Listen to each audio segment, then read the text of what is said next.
अभियोग होउची जे गोटे वेब चैनल ओडिशार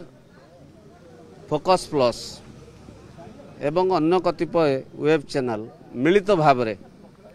वर्तमान नुआपड़ारे उपनिर्वाचन चली बेले कांग्रेस दल को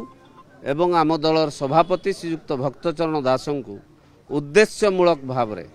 अशालीन भाव रे दल एवं नेता समालोचना करुचंती, विभिन्न अपप्रचार करुचंती, सांबादिकतार परिभाषा को भूलिकी